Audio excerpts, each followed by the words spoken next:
Hello, beautiful people. I've been wanting to find a way to share some things with you.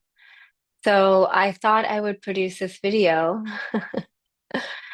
and give you a chance to maybe hear some insight, some wisdom, some new teachings and awarenesses that will allow you to step into your 2025 with a little bit of freedom, a little bit of joy, a little bit of play, a little bit of levity and light. So I'll start off by saying that, as many of you know, I just got back from a 7-day silent retreat meditation at Spirit Rock. And this time was really important. It felt like a time where I could step away and be with myself, get quiet, and tune in and remember and come back to myself. And I think that's really what we're all trying to do right now. Some of you might call it,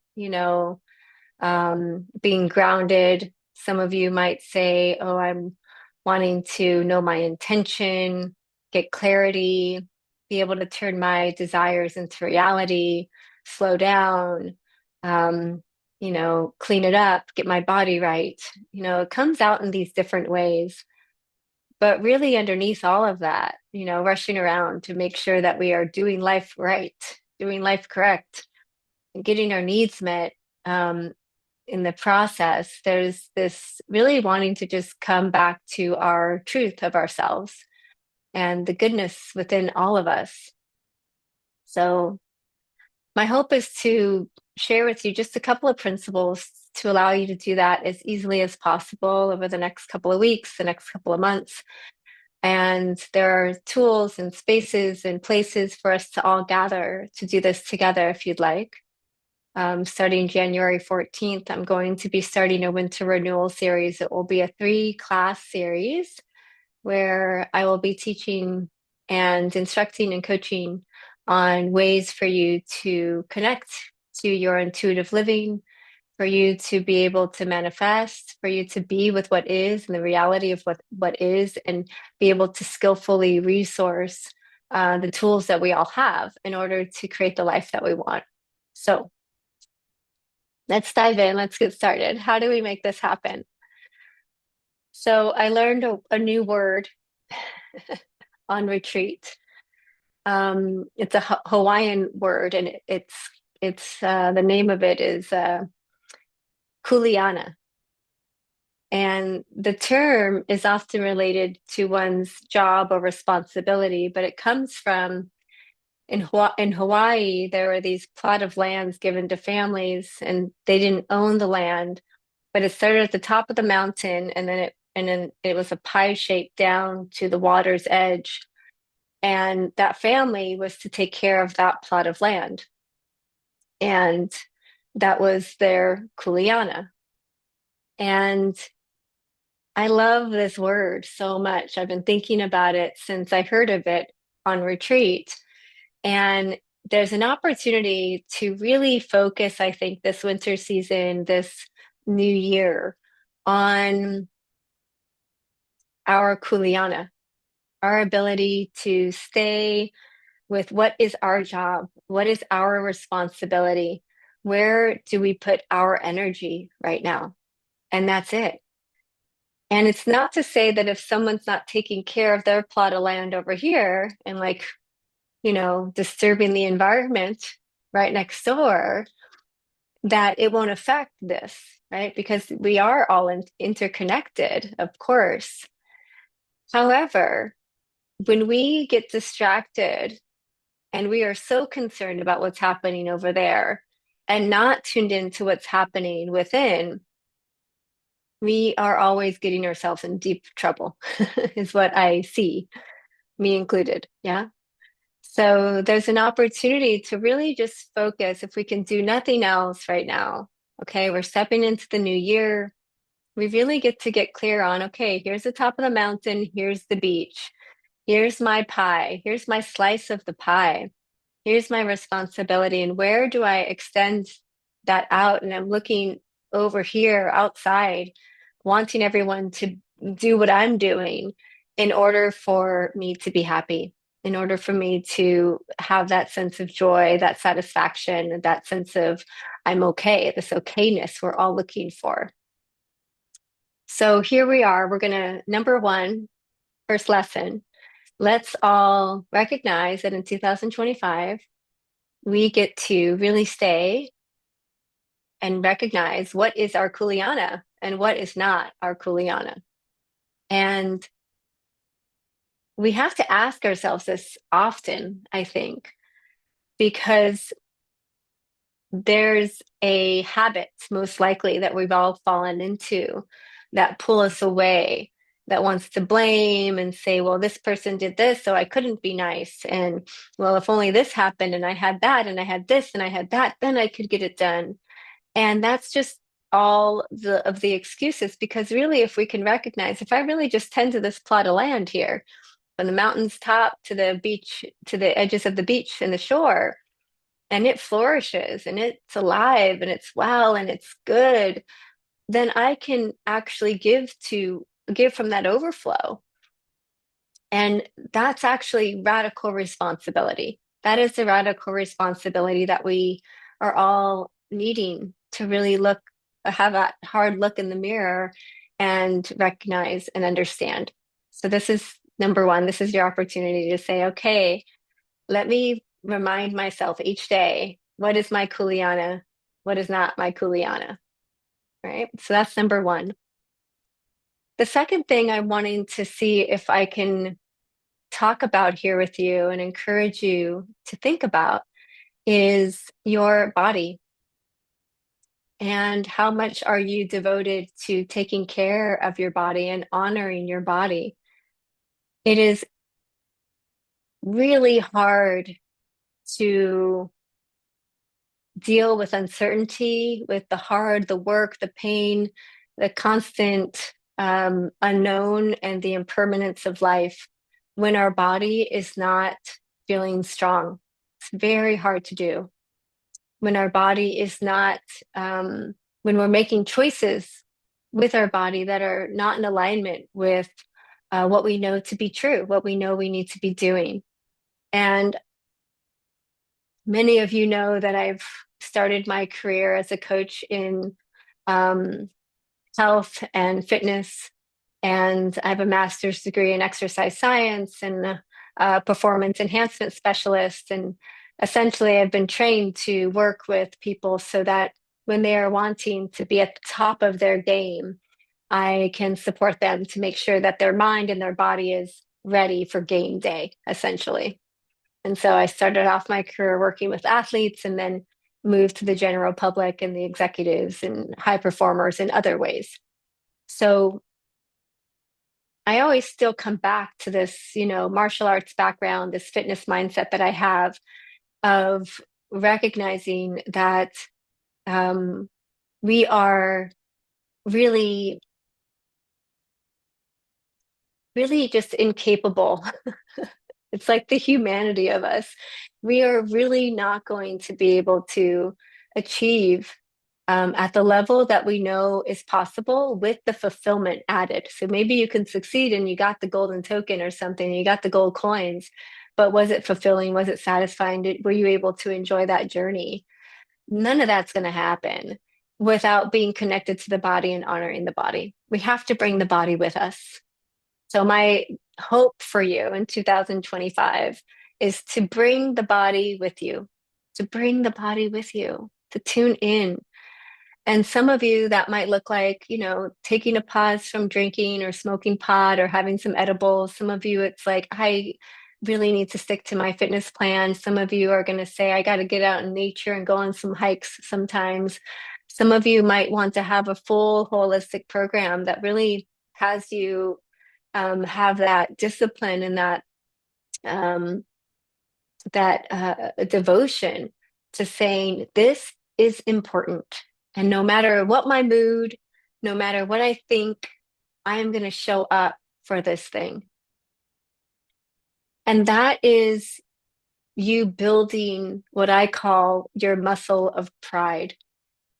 And I'm wanting you to really see if you can recognize that when you start to get that ball rolling and you've built up that muscle of pride, you show up consistently, even when your mood wasn't feeling like it, or your thoughts were like, oh, I don't have time. And you were showing up consistently. That is what builds that muscle of pride. And that is the most important muscle of your body, is that feeling of, I did it yesterday, and that means I can do it again today.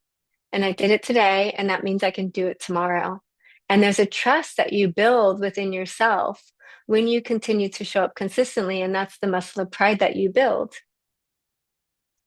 So when we don't show up, we all know what happens, right? When we don't show up and we say we're not going to eat whatever gluten or something, and then we go eat the gluten, and then we wonder why we wake up and like, oh, it's time to go do my workout. And I'm like, oh, I don't feel like it. It's because, well, we already betrayed ourselves there, and now we're going to betray ourselves again. And then that's the pattern, that's the road you're on. And part of what I'm wanting to say is let's come back to this devotion, this honoring of the body. And we want to show up with this loving discipline of this is what's important. This is the thing that I'm up to today. This is my kuleana. Because when this it doesn't feel good, when this doesn't feel strong, when this doesn't feel alive and taken care of, it's really hard to do all of the other things that we're wanting to be up to.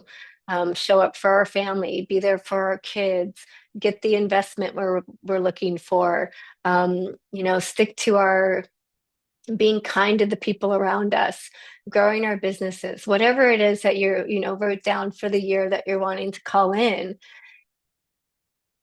that is you could probably do it without taking care of this, but I promise you it won't be any fun.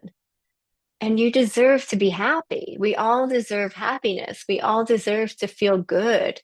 Feeling good feels good. It's okay that you want to feel good. There's this okayness that we want to get used to of, wow, maybe I can expand my ability to feel good during the process of life, during the journey of all of it.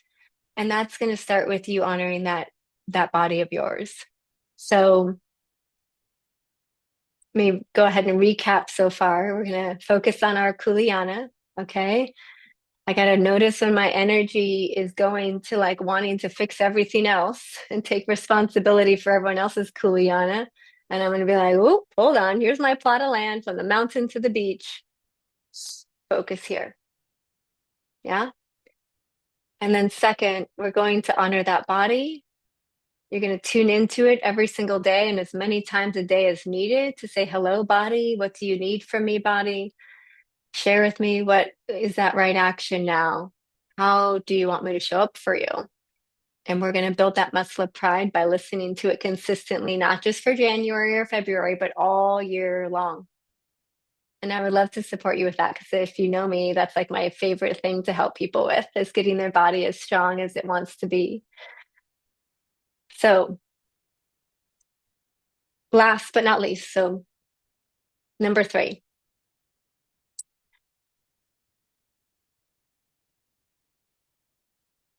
part of what I'm wanting to encourage you to do and to think about maybe if this is super out of your realm is to recognize that you have a spiritual self.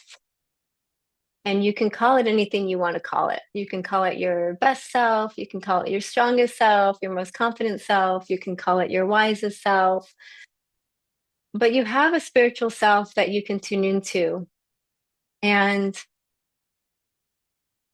it's something that is so perfectly there all the time for us to access. And it's so simple. And yet we're so busy and it's, distracted. And we move into avoidance or distraction constantly with our devices right next to us, with all the fun TV shows that are on, with all of the fun treats that are out there, and the sugar highs and the alcohol and the things and the things, and the numbing that happens, as well as the distraction that occurs. So, part of what I'm wanting to share with you is the importance of connecting to your spiritual self. And what I have found that works really well to do that is by slowing down and honoring what I call your introvert. So, honoring your introvert means recognizing that in order to connect with self, we're going to want to get still enough and quiet enough and create space to be with self. And I'm going to say that it's not easy to do. It's probably not even what you want to be doing.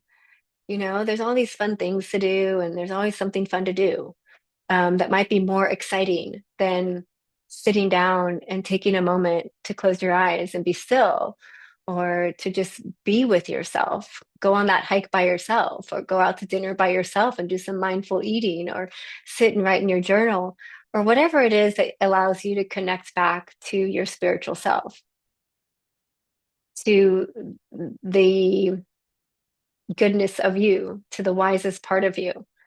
Because really, what I see is that it's just not enough to be aware of what we're doing. Like that might have cut it a while back, but it's not cutting it now. So we can't just be aware that we're being an asshole, essentially. We can't just be aware that we're not grounded. We can't just be aware that we said something not kind to our children. We can't just be aware that we didn't that we achieved our goals or didn't achieve our goals or things like that. It's not enough to just be aware. We also need to bring in wisdom.